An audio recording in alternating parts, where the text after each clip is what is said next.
new king of NYC. Move over, Melo. The Zinger outshining everybody last night as he went off for the Knicks in their win over the Trailblazers.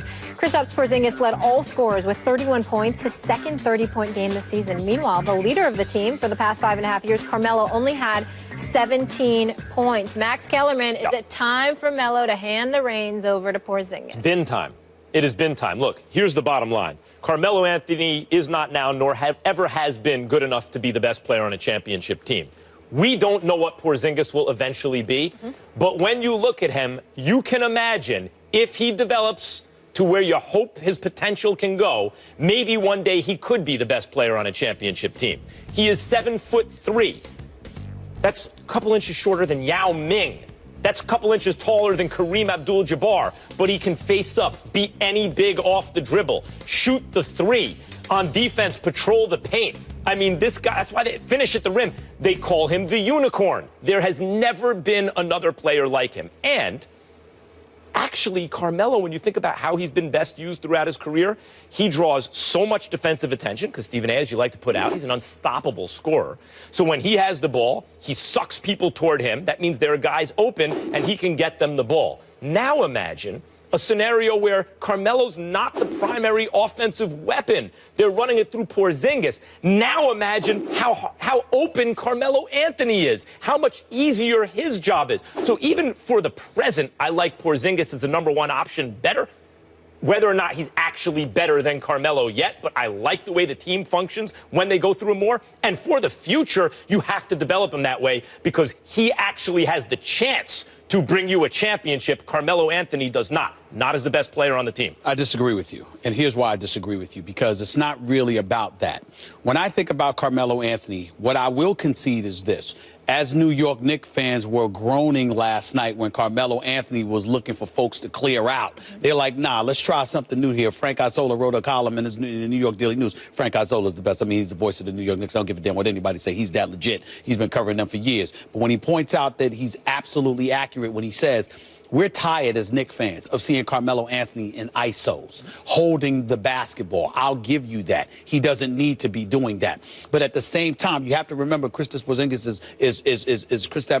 is developing. What I mean by that is not just his basketball skills, but his body, the physicality. Wore down last year. He's not the kind of guy like Kevin Durant was. Kevin Durant had ball handling skills. Kevin Durant could take it to the rack. Kevin Durant, as skinny as he was, just lethal in every state of the way because of the fluidity with his game and what have you. Kristaps Porzingis, you can get at him. He's tall, he's 7'3", but you can get physical with him and wear him down earlier. He's really one of those guys you have to bring along. So what I'm saying is he should be shooting just as much as Carmelo Anthony, no question about it. Carmelo Anthony shouldn't be in ISOs, holding the ball for 10, 12 seconds at a time without it moving. There's no doubt about that. That has to change. But you still want to use Carmelo Anthony as the number one option, Max, because you want him to be the draw so Kristaps Porzingis can sit up there and unleash. In other words, you be the drawer, you be that guy that everybody knows can put the ball in, will put the ball up, but you, Carmelo Anthony, have to be sensitive enough to the greatness of this dude, which I think he is because he's only shooting 18 times a game, not 20 or 22 like he did in years past. He's shooting less. You know, make sure Porzingis shoots more, get him the ball, get it out your hands quicker, but be the drawer, the decoy to facilitate Porzingis as opposed to him being the decoy for Melo. I don't agree with that. First of all, I like Porzingis at the 5 and Carmelo at the 4. I don't like Porzingis at the 4 at all. I'm not talking about position. Yes, I understand. I'm not talking about offensively. I understand what you're saying. Right. Here's the thing about Porzingis people have to realize. I mentioned Yao Ming, but his game is much more of a small man's than Yao Ming was. He's almost Yao Ming's size. He's a mismatch with everyone. I remember watching, whether he's playing the 4 or the 5. Have you ever seen the legs on Yao Ming? It's like tree trunks. Yeah. I mean, it's got. I mean, he's not as big in the butt as you want the center to be. The calves. I mean, Porzingis. When I saw him standing next to Shaq, I couldn't believe him just dwarfing Shaq. You remember what Yao said about playing Shaq, though? He said it was like playing a meat wall the first time he played him. There's no Shaq. But Porzingis is a mismatch with everyone. When he's playing the 4, I remember them playing the Cavs last year, and he's matched up with Kevin Love. And it's like, look at this. Kevin Love has nothing for him. There's nothing you can do. It's a joke because he's almost a foot taller. He's almost a foot taller than Kevin Love, 9 inches taller in reality than Kevin Love. And people say, well, that's ridiculous. Of course it's a mismatch. Why? They both play the 4, and he mismatches with centers the same way. You're thinking about his ability. I'm thinking about his physicality. And over the course of 82 games, if you're that primary option, you know, there are legitimate concerns as to whether you can handle that. We know Melo can. It's just that Melo, because of what you describe Porzingis to be, has to be sensitive to that. And as a result, has to modify his game in a way where you're still a #1 offensive guy, but you got to have like a 1 and 1A. It can't be you 1, you being A, him being B, and you not giving up the ball. You got to give it up in the present, but you still should be the #1 option. In the present, you might be right. Carmelo's probably the present. I'm only talking about the present. Carmelo's probably still better than Porzingis. Next year we ain't talking about this. What I'm saying is you got to put the cart before the horse with this, because yes, Melo's still better than Porzingis, most likely. I mean, we'll see what happens if you fed Porzingis all day, but that's really not what it's about this year. They could have a chance to make the playoffs. They're not going to make much noise once they get there. But going forward, you need to make Porzingis the man if you want this thing to work eventually with the Knicks. And I think the sooner that starts, the better. I'm saying, and he's right there right now. I'm saying you need Melo to assist in elevating him to that point. And by the way, the Knicks are better without Joakim Noah in the lineup, who's been out sick a couple of games, because these guys, Quinn and the others, are coming in there subbing for him. They're more potent offensively, which has also helped Porzingis. We can't forget all of that, because when you're 7'3" and you've got that much legs, but you're relatively skinny, you got to remember, cats can get at you physically to wear you down, and over the course of 82 games, you can't handle that. Every time Joakim Noah, who was once a fantastic player, I thought, but every time he goes to the bench, the Knicks function better. Well, I'm worried about that, because you gave him 72 for 4 years. That was a mistake at the time. I'm just saying. That's trade. Going from Robin Lopez now to Joakim now is a trade down. I would not mind if this were year 3 of his contract and we saw something like this. But to see this in 14 games into the season of a 4-year, $72 million deal, I'm very concerned, but I want to hold out hope for Joakim because I like him. Make Porzingis the man. What are you waiting for? The Knicks, 7-7, 7th in the Eastern Conference. They play the Hornets on Friday. Speaking of prime time, our next guest has been a staple in the rap game for almost 25 years and has sold over 35 million albums worldwide, and that's really just the half of what he does. He needs no introduction. We welcome the one and only Snoop Dogg, who joins us from Los Angeles on behalf of the Snoop Youth Football League. See, Stevie A, you're not the only one who loves the kids. That's right. Snoop really does love the kids. Yes. Good morning. Good morning. Thank you so much for being with us, waking up early. My pleasure. Let's talk about your Lakers, though. They're looking we're looking good. They're looking all right. How far can they go this season without the Mamba? I think we can at least get into the playoffs, and that's a great start from last year, only having 17 wins. I like the way we gelling. I like the way that we looking. I just don't think that we close. You know what I'm saying? We got to learn how to close. We got to finish teams all the way off and not let them have a chance to come back like last night. They allowed the OKC to try to creep back up on us. But I like the chemistry. I like what Luke is doing. And I feel like the fellas is going to figure it out sooner or later. Snoop, Stephen A. here. Good to see you, my brother. Good to see you, my man. What's up, family? Now, let me ask you this question. Is that a little bit of emotion talking right there? I mean, because I know you know your basketball, and I know you know your football, but is that a little bit of emotion considering what the Lakers have put you through over the last few years, and you just sitting there and you feeling good right now? Is that what we're hearing from you right now? I think it's 70% emotion. I'm going to keep it 100 with you. But then again, I'm looking at who we beat. We beat the Warriors. We beat the Thunder. We beat the Rockets. We're not beating the sorry teams. We beating the teams we're not supposed to beat. Hawks, too. Oh, hello. I mean, we beating top-tier teams, even though it's the beginning of the season, but it all matters because it builds that self-esteem and that confidence and that camaraderie with the fellas that we can do it on the road or at the house. Snoop, when you say we need to learn how to close, it reminds me, having done, Lakers radio basically for 5 years in L.A. just now, that Kobe fans and Lakers fans aren't always exactly the same thing. And some fans get conflicted like, damn, I really wanted Kobe to win, and without him, maybe we don't. How much of you thinking about them closing has to do with Kobe not being on the team? Well, if he was on the team, we would have a closer.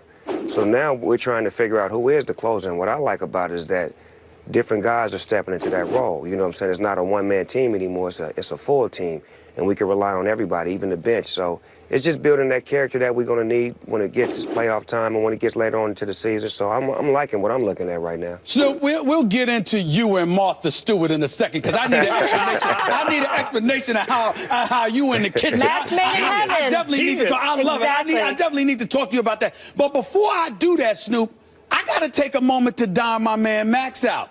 I don't know if you heard the blasphemy that has been coming out of this man's mouth, but he was talking a little smack about Kobe. He was talking about how Kobe had been awful the last 2 years. What, am I lying? And how all of that. Listen, even if Kobe was around, it would have been a detriment to these Lakers instead of a positive. I told him, other than the injuries, I don't want to hear what he's talking about. It's blasphemous. He should apologize to people like yourself, Cube, and the rest of the crew for the blasphemy coming out of his mouth. Cube and me already did this. Snoop Dogg, could you handle him, please? Could you handle him? Go ahead, Snoop. Max, I'm going to be waiting on you outside that door. You say one more thing about Kobe Bryant. Snoop, don't try to pretend like you thought he was good last year. We all got what we saw. It's not the thought of him being good. It's about if he wouldn't have had those injuries to go with his age, he would have still been at that level of, elite.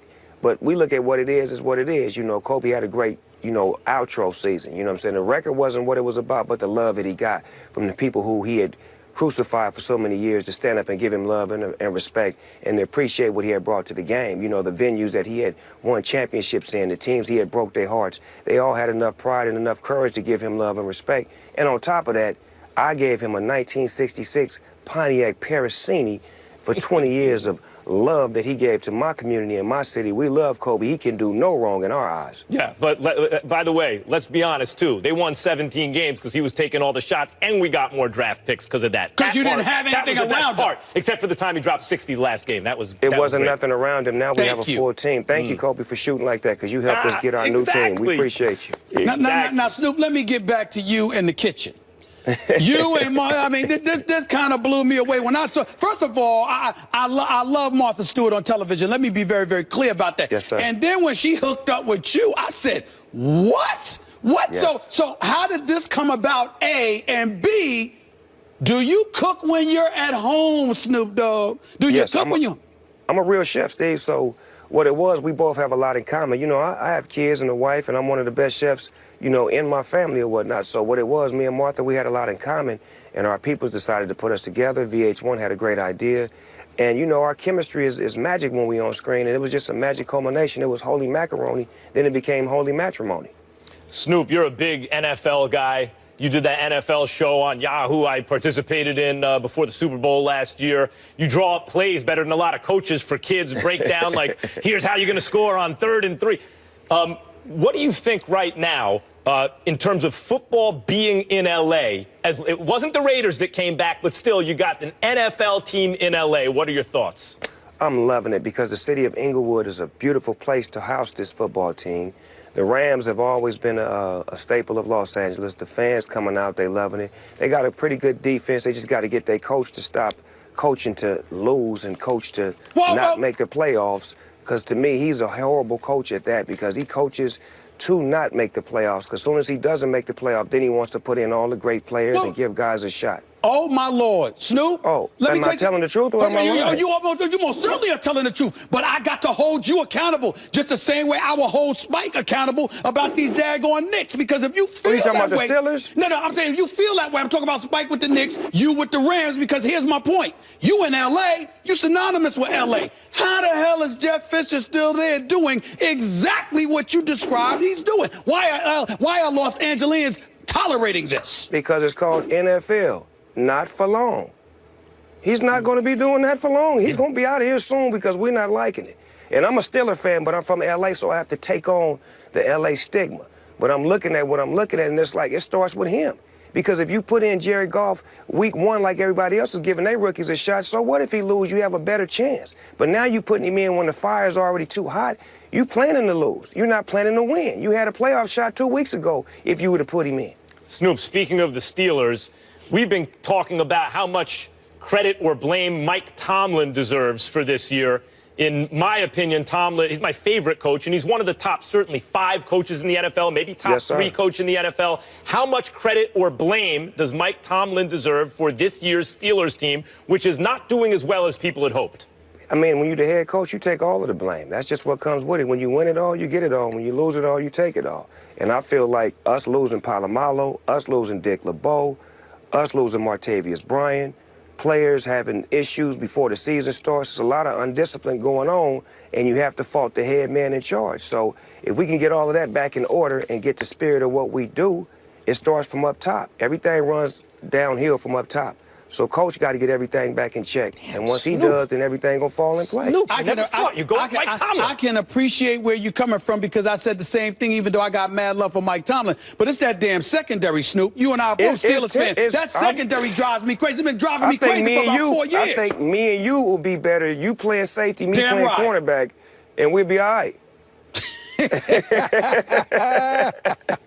We get a whole lot of PIs, but we're going to be all right. There we go. There we go. Snoop, by the way, an ongoing debate on this show is that I say if the standard for testing in the NFL, you know, they're in bed with alcoholic beverage companies. They sell that during the commercial breaks.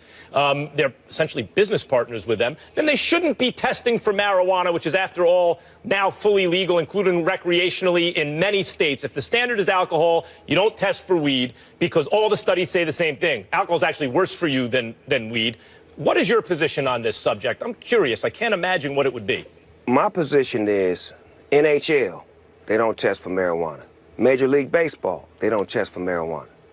And basketball and NFL, they test for marijuana. The sports that are basically dominated by people that look like me and people that do what I do. So it seems like it's racially profiling going on because, like you said, they're in bed with the alcohol companies or whatnot. And it's not that we want you to come to work under the influence, but maybe when you're after work and you need healing and you're taking this medicine to help you with these migraines and these back pains and all of this stuff, that this pills that you're taking is really blowing your stomach up and messing your mind up. So now you're taking something that's prescribed by a doctor. Maybe it's just a rubbing cream. Maybe it's an edible. It doesn't always have to be smoking. It's different ways of being treated through this medical cannabis. So I'm saying that if they're going to, you know, regulate for the right reasons and find out what it is about it that makes it work before you scrutinize it and talk bad about it, because it actually helps a lot of those Hall of Famers that have moved on from the NFL who were on prescribed drugs. Now they're on medical marijuana. They're able to walk, move better. And I know these guys are my friends. Some of them couldn't walk and couldn't do certain things until they got the medical marijuana, and now they're able to be back in position to take care of their grandkids and move around and do things that they want to do. Snoop, I'm going to holler at you. I'm going to give you the last word on this, but I get where you're coming from with that. Basically for medicinal purposes and things of that nature. Ain't no argument here. Yes. But at the same time, I think that people have misconstrued the point that I'm trying to make. So I'm going to make it to my man right here, right now. If you are sitting up there for recreational purposes and you smoking, so we ain't for me to judge or anything like that, if it's not costing you money. But when you know what the rules are, you know what the regulations are, and you know it's going to cost you millions upon millions of dollars, and you still want to go out there and smoke it knowing you're going to get yourself suspended. I ain't going to mention no names, but you know who some of the players are. How do you feel about dudes engaging in that kind of stupidity? Because Snoop Dogg ain't costing himself no money off of that, but these players are. See, Snoop Dogg don't have no commissioner to answer to. There we go. Snoop Dogg don't have no people to answer to. I'm my own commissioner. That's but right. When you're a part of a brand like the NFL, when you're a part of a brand that's been around before you've been around, and they have rules and regulations in place, you have to abide. And if you don't abide, they'll just remove you. That's all I'm saying. Take your money, and they'll replace you, and you'll just be on the sideline like, who was he? We don't care. There's someone just like you coming. You can't control a business that you can't control. You can control you, so you must be smart while you're in the business that they control. So regulate yourself and know if this is what you like to do, I'm going to do it when the season is over with. So that way when they, you understand me, testing me during the season, I'm going to be cool. Let me get an understanding to where I can't do it while I'm in this business, and I'll do it when I'm finished with this business. How about that? That's fair. Thank you so much. Snoop, Yes, I know sir. you're slow motion this morning, but we need you to go rapid fire here. These are some fan questions. Can Let's you go. answer them for us? Let's do Let's it. go. All right, this one is from True Trill Swag. He asked, what made you a Pittsburgh fan and why not Raiders or Rams? 1975, Mean Joe Green. I seen him on TV. I was a youngster, and I fell in love with him. I loved his spirit. And then I seen the commercial where he threw the little kid his jersey and drunk the Coke. I always wanted to be that little kid, so that's what it was. That'll do it. This one from Mike Wiz 39. When's the collab coming, the album with Le'Veon Bell? Oh, wow. Me and Le'Veon got a song. We got the juice. You understand me? I'm waiting on him to drop it. Hopefully we can get our wins on the plus side before we drop the song, because I would hate to put the song out with us negative. Yeah, not the gin and juice, just the juice. All right. Yes, sir. Damon Brooks asks, is Martha Stewart as cool as she seems? Martha Stewart is cool as ever. She's one of the sweetest ladies you ever want to meet, and she's very knowledgeable in the kitchen, and she's a very great teacher. All right, Rishi K asks, out of all the Laker championship teams, which one is the greatest? Greatest championship team, I would have to say 1987, or was it 88 when we went back-to-back, when Pat Riley told y'all, we'll be back, you understand me, so don't even clean the streets up. We'll be back here the same time, same place, same bat channel, same bat time. Baby Lakers on the come up there. This one from Sharon Elliott asking, does LeBron deserve to be in the NBA's top 5 ever? LeBron James, if he wins one more championship, he deserves to be in the NBA top 5 forever. By me saying that, yes, he does, because he is one of the most exceptional basketball players you ever wanted to see. I've seen him take a lot of scrutiny, and now I'm watching him become a real leader and a real, legend in the basketball field. So I respect him and I love him, so I hope he does end up in the top 5. And he brought a chip to the land, and you know about helping out your community, so we appreciate that. This one from George Thompson. He wants to know, what is Snoop's take on Stephen A. Smith being a closet Cowboys lover? Oh, please. Nonsense. You like the Cowboys? Hell no, I'm a Steelers fan. Low-key. Well, say that then. Snoop. Hello. Well, I mean, that's despicable. You got to come out the closet. You understand me? I don't think Stephen A. is in the closet. Thank you. I ain't in no closet. Trust me. God, I don't even think he got a closet. I think he got a hallway full of clothes. You didn't mean no closet. Yo, Listen, I like the Versace you're working in your closet today, Snoop. Before I go, let me throw this out about you and Marsha. For anybody who doubts, Martha Stewart on television. Go to the roast for Justin Bieber with Snoop Dogg and Martha Stewart. She stole the show. Will say it all. She stole the show. Shut it down. Shut it down. Shut it down. And you can check out Snoop and Martha on VH1, and also, again, appreciate all you do with the Snoop football league there. Snoop Chef. And all you're Some of doing my for the kids kids. is going to be in that Final Four, too. They play for the Washington Huskies. They play for USC. They all over the Pac-12, man. Shout out to all my kids in the Snoop U Football League. Let's get it. Let's get it. All right, Snoop, thank you so much. Right answer about the Steelers, too. Mean Joe Green. Love you, bro. Joe Green. Appreciate you, man. Right back at you, Max. All right, Steve. All right, baby girl. Y'all be sweet. Absolutely. Bye. Thank you. Peace.